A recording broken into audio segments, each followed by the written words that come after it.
Good afternoon, I am Pooja Monga and welcome to the Agni Live session. For all of you who are joining us for the first time, Agni stands for Accelerating Growth of New India's Innovations.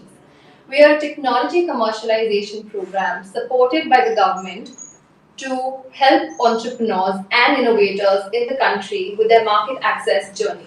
Which means if you're a startup and you're looking for support with market access, or you're an academic institute which is doing cutting edge R&D, do apply to our program by logging on to www.agni.gov.in.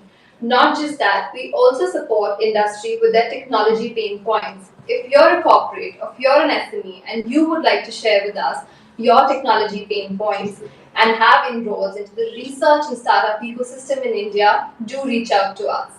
Jumping into our session now, we'll be focusing on scaling up, which means we want to tell you about the different stages in the entrepreneurship journey. We want to help you by focusing on parameters which are important to help you scale up and expand your business in India and abroad. We'll be highlighting areas such as incubation, acceleration, business planning, and funding. Now I'd like to introduce our speaker for the day, Mr. Prajakth Roth. Firstly, thank you very much for coming in here today. Thank you very much for inviting me. Always a pleasure. Prajakth has worked in the entrepreneurship industry for more than 15 years. He's not just set up a startup, but he's also supported many startups as a mentor, as an angel investor, and he's also written a book on starting up, which means he has an experience across the value chain in the startup and entrepreneurship ecosystem in India. We'd love to learn from you about your experiences as a startup in India and also supporting startups in India in your roles at the Indus Entire as well as in the Indian Angel Network, and now your newest venture as Let's Accelerate. So if you could share maybe a few examples and your learnings through your journey. So first of all, thank you very much for inviting me for this webinar. Always a pleasure. What you guys are doing at Invest India is exemplary, and I think we need a lot more of this happening here. By the way, Agni with a double I is a great way of explaining to people. So let me first begin with why I'm passionate about supporting and promoting entrepreneurship. I call myself an entrepreneurship evangelist, and my personal mission in life is to create 100,000 job creators in our country, because I believe that unless we have job creators, as a country, we're going to have a big problem. And therefore, my personal mission is to see how we can create about at least 100,000 people who become a job creator. Now, whether they employ 2 people, whether they employ 20,000 people, it doesn't matter. One of the things that I have been promoting or advocating is that our definition of startups in the country needs to change significantly from a very narrow focus that we currently have about defining them as VC fundable companies, technology oriented, innovation led, scalable companies that can work in a VC kind of a model. And through the conversation, I'll give examples of what kind of companies would be relevant for VCs and what are not. I think our definition should be any startup, or our definition of a startup should be any enterprise that is legitimate and the entrepreneur wants to do to his or her abilities. Yes, innovation certainly is one of the key factors that needs to go in, but innovation not necessarily from just the product point of view. I think innovation in business models, innovation in pricing, innovation in the delivery, etc., of existing products can be very interesting ones as well. Let's take the example of a Chios. A Chios is not an interesting product. It's the same product that you have in the house morning and evening as well. But the way they have constructed a business around that entire existing product and the way they have delivered and created a brand is the innovation that they have brought in. So typically when we think of innovation, we think of it from a very narrow sliver of product needs to be innovated, and I think there is an opportunity to broad base that a little bit. I think that's very interesting, and from what I understand, the first step in a startup or an innovator's journey is to create a business plan. Right. So, if you could help us highlight certain parameters that an early stage startup should be focusing on to, create a good business plan before the audience, that would be great. Sure. So, for people who are starting their entrepreneurial journey, one of the things that I recommend to them, and I mean, one of the points that I suggest to all entrepreneurs is that a good idea is not a good business. A good idea is a starting point, but a business is different kinds of things that you build around that one idea. And a lot of times when we meet young people who are attempting to become entrepreneurs, they think of the idea and they present that as the business. Mm-hmm. Let me illustrate with an example. If I want to start a chain of pizza stores, for example, making a great pizza better than everybody else is an important thing, but it is not a sufficient condition for success of a business. Even if a pizza is mediocre, but if I get the rest of the pieces together, for example, the procurement, supply chain, logistics, people management, HR management, branding, finance management, and all the aspects that are associated with getting the business right, I have a much better chance of making a better business out of that versus this saying that, look, I have made a better pizza than people. I'm using pizza as an example, it could be any product. But a lot of people who innovate, or a lot of people who think of getting into a business, they just think in terms of incremental or great improvement over existing products. That is an important starting point. But once that product is done, I think the rest of the business plan has to be about how do I take this product from an idea stage into the market? What are the different dynamics that are associated with getting this product out from right from production to distribution to servicing and everything else? And planning that entire thing is what a business plan is about. One of the mistakes that a lot of entrepreneurs do when we ask them, where is your business plan? They show an Excel sheet. A business plan is not an Excel sheet. A business plan is certainly not a PowerPoint presentation. A business plan, in simple words, in my view, is a plan for your business. Right. It is about what am I going to do, how am I going to do it, and how am I going to make money in doing that entire thing. These are the three basic fundamental questions that need to be answered in great detail for somebody to put together a business plan. One version of that business plan is an Excel sheet which gives you costs and other parameters. The other one could be an operating plan in terms of saying, okay, here is how I'm going to staff my things, how I'm going to plan my operations, processes, and stuff like that. Right. One component of that is about branding and marketing and stuff. So the business plan, in my view, needs to be looked at holistically about saying that all the different aspects about the business that I need to get done, how am I going to get that done? What are the expenses that will be included in getting that? When do I start seeing revenues? And in many cases, you will have a lot of costs that will be front-loaded in the business, and revenues will start coming in later. That gap that you have between your expenses and when your revenues cover up for that is the funding need that you have as a business. Right. So, if I can summarize that for our audience here, it's important to know what you're doing, why you're doing that, and then convincing the right audience. That's correct. I mean, what you're doing, why you're doing it, and more importantly, how you're going to do that. The business concept is about what you're doing. The solution or the product is about the what you do as a result of what you're doing. But the how part is actually the business plan, because that will have all the operating components that you will have about it. And once you list out each of the operating components, there will be an associated cost along with it. Right. And there is,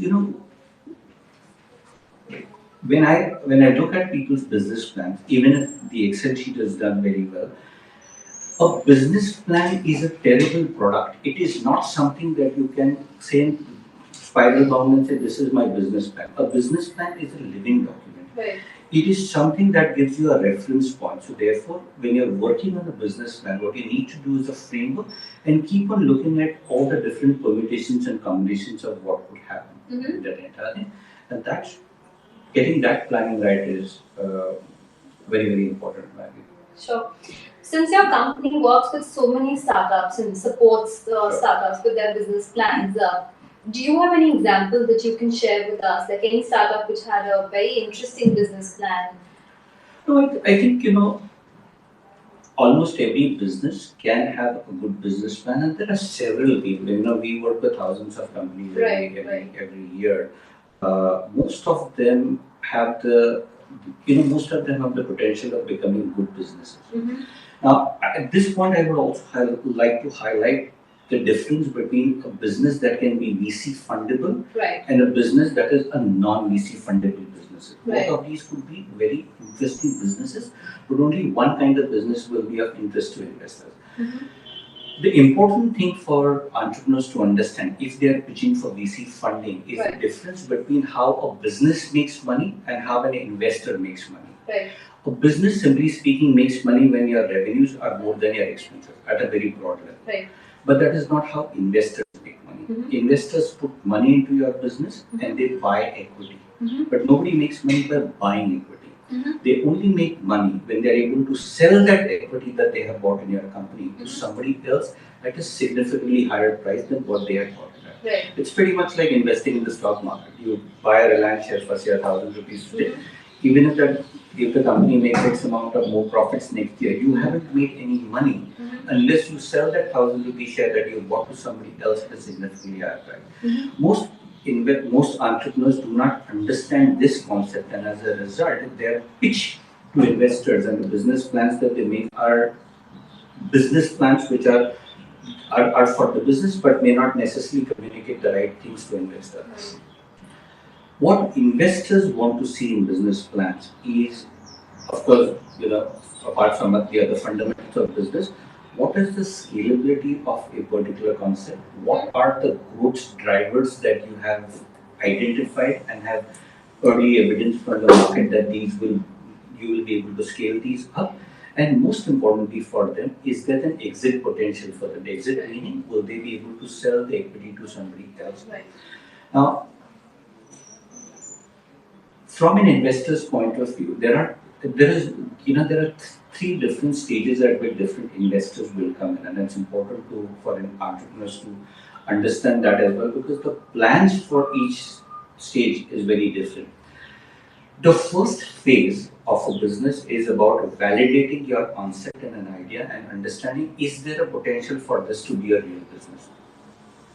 And I'll talk about how to do that and who are the kind of people who will participate in that journey. The second stage after you've done that is about testing this product out or the concept out in that market with all the operational aspects as well. Who's the customer? What is my distribution channel that works? What is the pricing that works? How do I service, etc., etc. All the operational aspects. The second phase is where you need to do a lot of small experiments to see what works and what does not. So this phase, the second phase, is about discovering what works. And then the third phase is from the various experiments that you've done, identifying the specific areas that seem to have delivered better results and building organizational competencies to scale that. Now, at each stage of the business, different investors will come in. So the first stage, incubators, accelerators, maybe individual angel investors, etc., will come in, who believe in the potential of the concept and your commitment to that idea, and who will give you enough money to build a product or a prototype out so that you can go and test it in the market.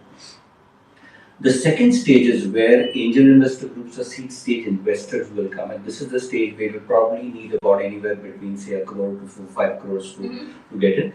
This is the stage, this money you should ask for doing experimentation in that market after you've got early evidence of building the competencies for scale. And then the third stage is when you're saying that I have discovered what works and I now need growth capital to add a couple of more zeros to all the numbers. I know what works, I just need more money to accelerate and sort of do that at scale. For each of these three phases, the business plan obviously needs to be very different. Right. But at the same time, while even if you're starting at the early phases, the entrepreneur needs to have a good view of what the end game is about. I think those are great insights, and I'm sure we've learned that business plans will have to change as the stage of your business changes, and it's important to use the business plan to convince someone how they will eventually be able to grow and earn money from it.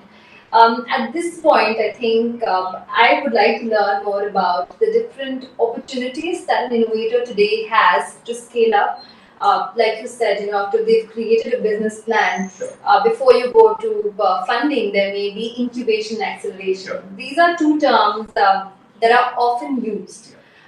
It'll be good to know from you, what exactly does incubation mean? How is it different from acceleration? And who are the chaps who should be applying to these programs? Yeah. So incubation and acceleration sometimes tend to get used interchangeably as words. Incubation simply is about somebody with an idea and the potential of an idea that seems to have large potential, and that person has the commitment and the conviction to make that happen. Somebody is giving them enough space and time and resources to build that idea out and test it in the market.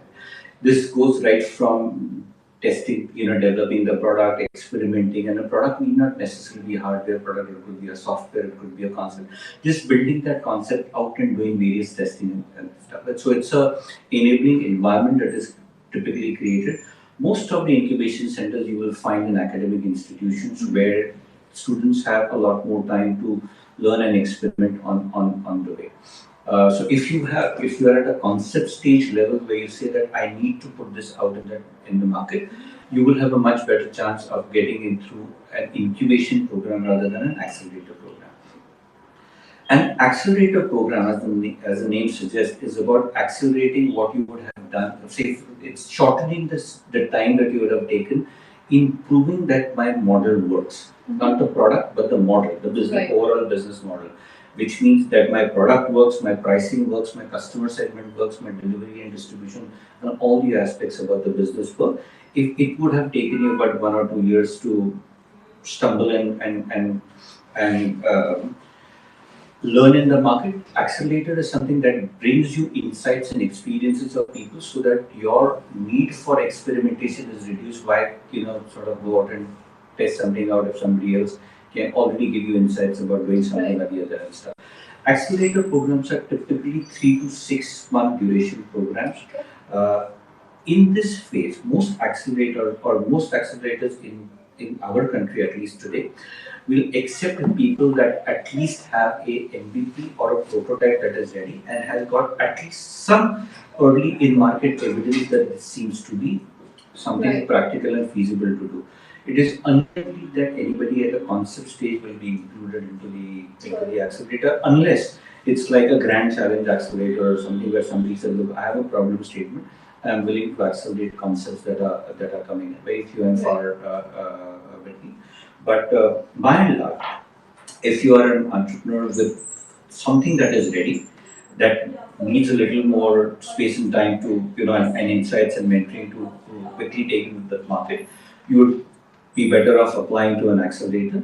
If you are at a very, very early stage and if you're just thinking of an idea and you've got some maybe very rough things that need to be built out as a product or a solution, it might be better for you to apply to an incubation program.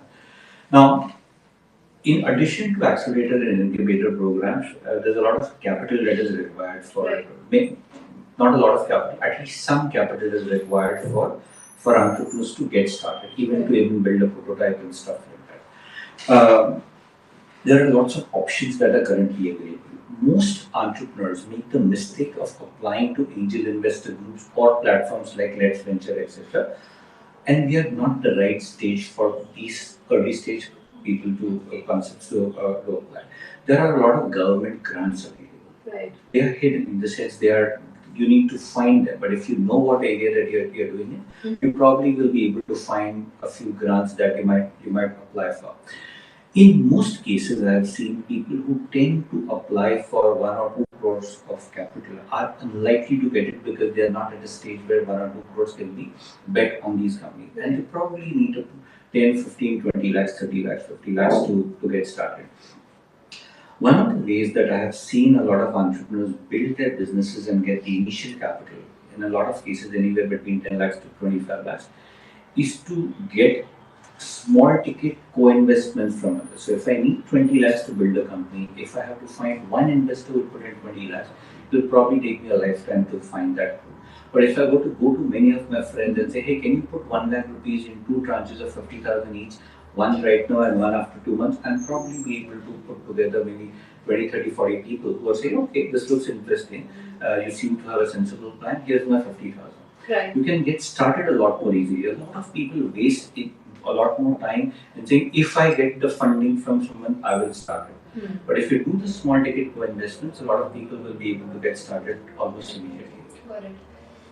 Again, so I think when you're early stage, you go for an incubation program to test your concept, and when you're slightly, late stage, where you're testing your model, an acceleration program would be more relevant to a startup, right? And in terms of funding, I think even as Agni, a lot of the startups, a lot of the innovators come to us asking how can they apply for funds, because there's always this thinking that once you have the funds, then you can build more on the business. And we are not a funding organization. While we convene platforms, and if we are aware of someone, we will direct the request, but we don't have the funds. So I think it's very important to learn that the funding that you ask for directly relates with what your business plan is. And the stage. And the stage. The funding does not decide your business plan. Could you share an example of a startup, of the journey of a startup actually that benefited from any incubation acceleration program and actually scaled up because of such services? There are several examples of companies that have gone through early acceleration and incubation programs and stuff. I mean, in Indian Angel Network, for example, there was one bunch of college students who had come in wanting to build an automatic dosa making machine. And it was like as crazy an idea as that, saying that look, a lot of North Indian restaurants make terrible dosas because they can't get South Indian chefs. And what if there was a machine which, like a photocopier, I could press a button and I can get thin, thick, or crisp, non-crisp, whatever kind of thing, and I want to build that kind of a machine. They went through the company's book on the young kids, mechanical engineers, they built together a very rough prototype of a dosa making machine in the ion incubation program. Then they were able to raise money from a bunch of angel investors because people saw the potential of a commercial viability of that.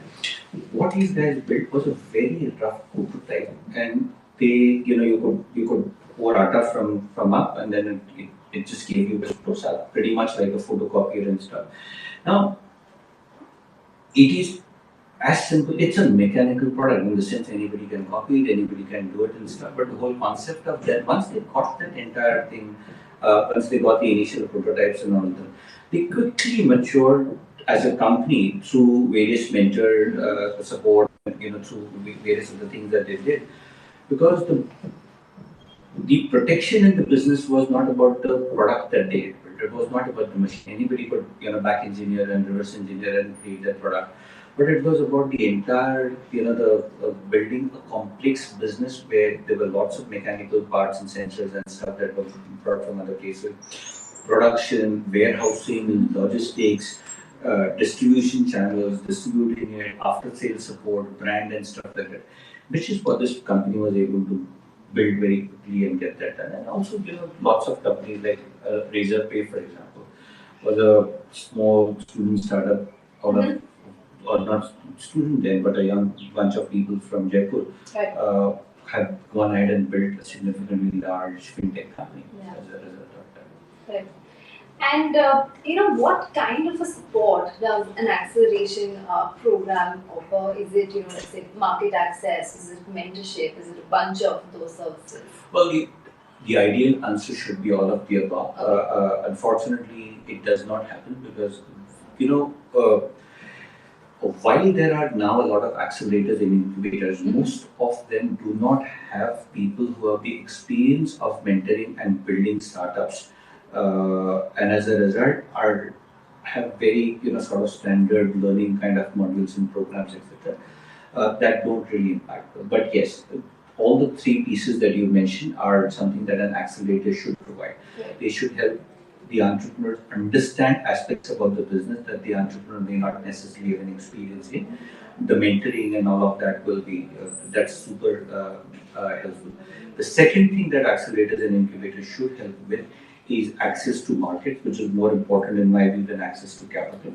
Because customers' money is always the most valuable capital that you can get in a company versus an investor's money. And of course, access to capital is the third building block that any incubator accelerator program should have. Now the first one, the second and the third are, the access to capital and access to markets are self-explanatory. The first one is where most accelerators and incubators falter because they have standard one-size-fits-all program that are group learning sessions and then some mentoring assignments, etc. that get done. In my view, for an accelerator program to really deliver value to startups, it needs to start from a very deep dive assessment of what the requirement of a startup is. It's not a one size fits all. Two companies in exactly the same domain at the same stage may have very different requirements. In one case, they may require to fix their technology. In the other case, they may require to fix their, say, marketing concepts, for example. Right. And so therefore delivering one program to both of them will deliver value to neither. And therefore a good accelerator program has to be a combination of lots of group learning sessions that are relevant for all, but more importantly, very customized one-on-one interventions that are specific to that entrepreneur's needs or that team's needs, with a very clear objective of saying this is where you are, and at the end of 3 months or 6 months, whatever the duration of the program is, these are the 2 things or 3 things we are going to work with you in improving and doing that. Now, for that, what is important is to create a very detailed assessment report of what is the starting point and agreeing with the entrepreneur what the journey looks like. I see a lot of entrepreneurs as well as accelerator program managers make the mistake of just starting the program without this step. It is almost like going to a hospital and the doctor saying, okay, let the operation start, without actually assessing the what bimari kya hai. Right. So customization and assessment is the key. Absolutely. Alright. Another question would be, let's say, when should an innovator be thinking of funding? Like in the beginning of the session, we said we'll talk about the different buckets during the journey of an entrepreneur. So there's business planning, applying to incubation, acceleration.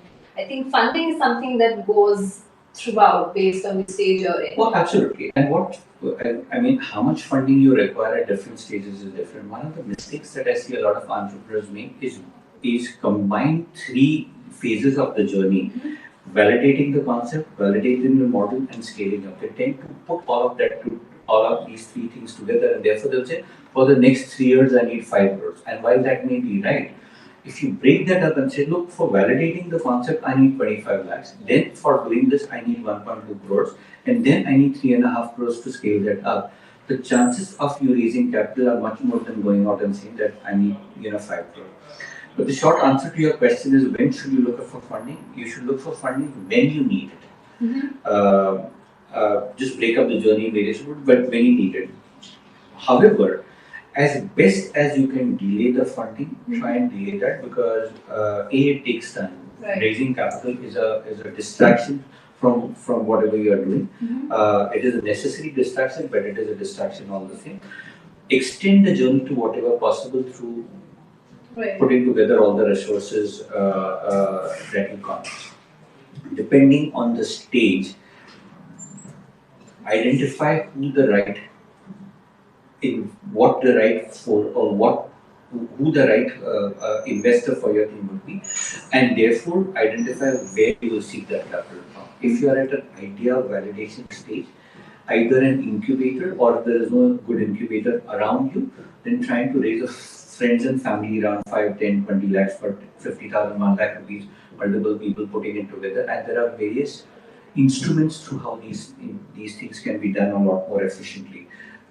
Would be a better route to go rather than seeking external. Got it. All right. And we'd love to learn about your experiences as a startup. Where do you think startups are, facing most issue when it comes to scaling up from your own experience? So, every startup will have very different challenges, and obviously because there's no. But by and large, I have learned the hard way that a good product and a good business are 2 very different things, and the complexity of understanding the complexity of business is where most entrepreneurs struggle. I had learned it the hard way in my initial businesses as well, and when I see a lot more entrepreneurs, struggling, I see them struggling with the processes and the back-end technologies that will help scale up the business. Okay. So you take you take a random 100 companies that shut down in the last 5 years. It'll be hard for you to find even one company that failed because the product was bad. Okay.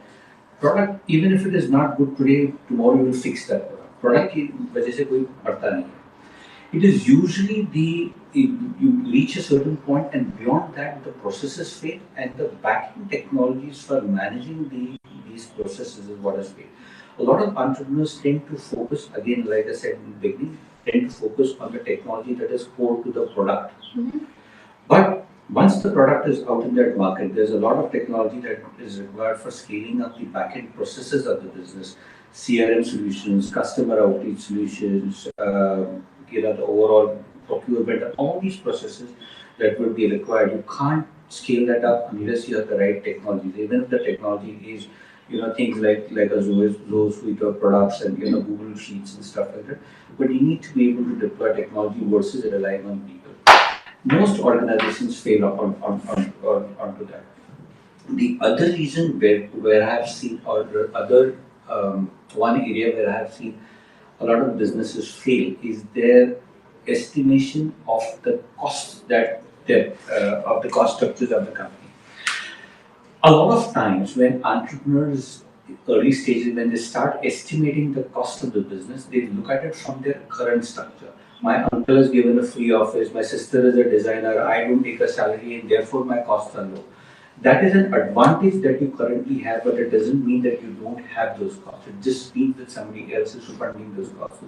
And therefore, what I suggest to people is when you're thinking of the cost structures, think of the fully loaded cost structure of the business and work your pricing according to that, not on the basis of what your current cost structure is. Because as you scale up, you will incur those expenses in any case, and you will then start getting into challenges.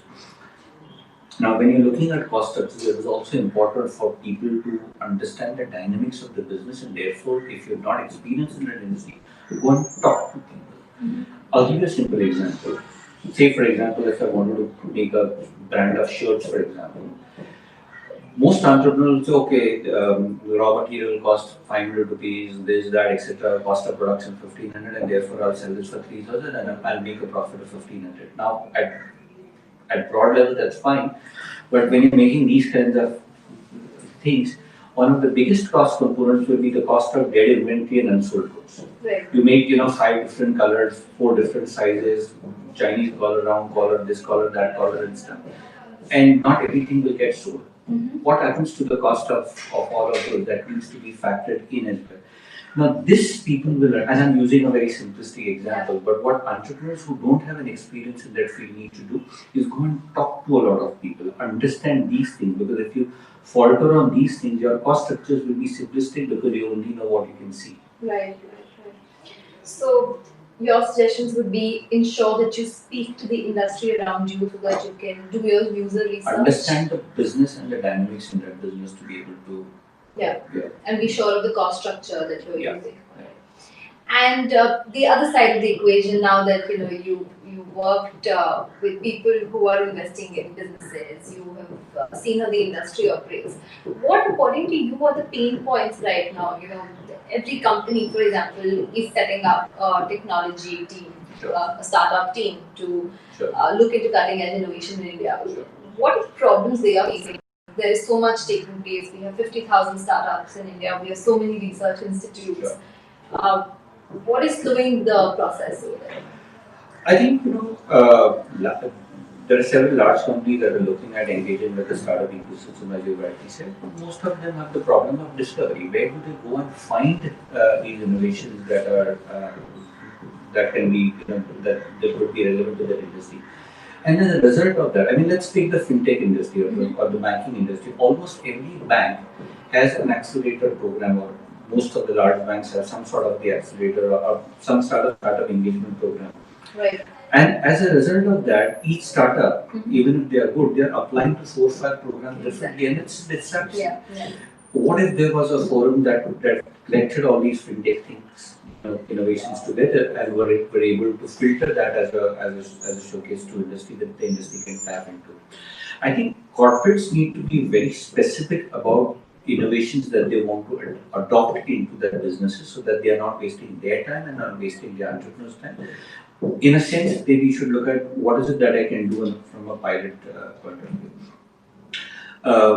While maybe 100 companies today have created their startup engagement programs to some extent or the other, maybe 10,000 more companies can benefit from it. And one of the easiest things for these companies to do would be to do what can be loosely termed as an innovation sprint, which is identify few problem statements and engage somebody from the ecosystem to go and find something that is relevant to them.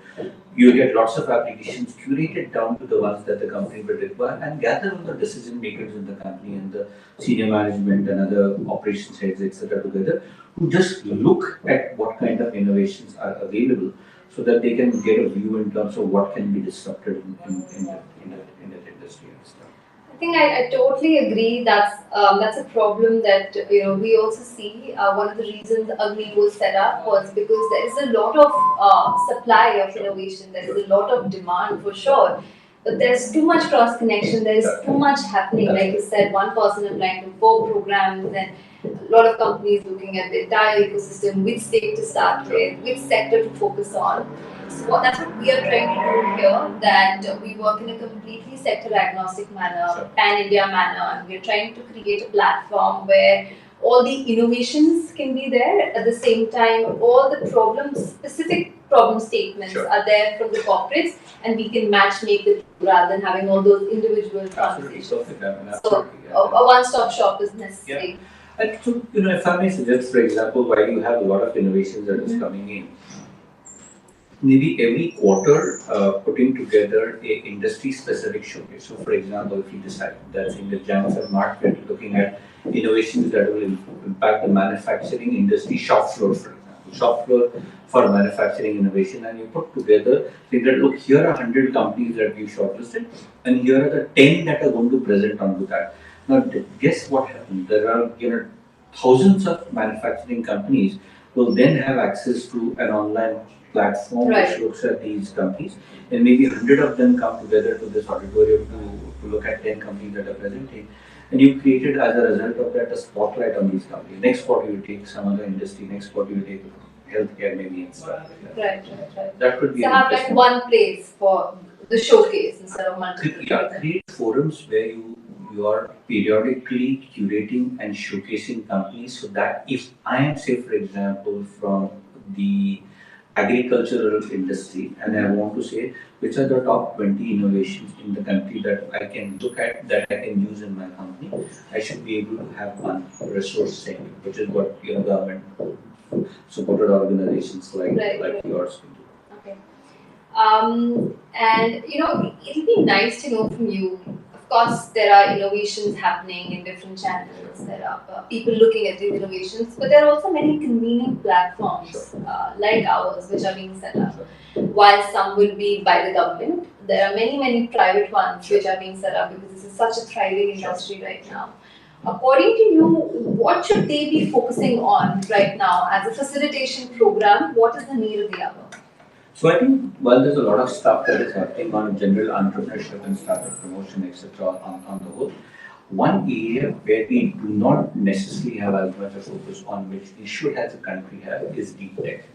R&D driven innovations that can be commercialized. A lot of effort and investment needs to get into that. A lot of corporate as well as public sector, support needs to come in for that.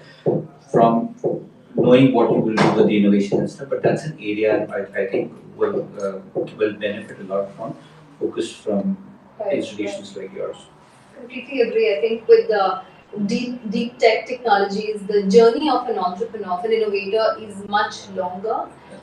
The prototype stage, the early stage, is much longer before they can actually jump into the market and have the success.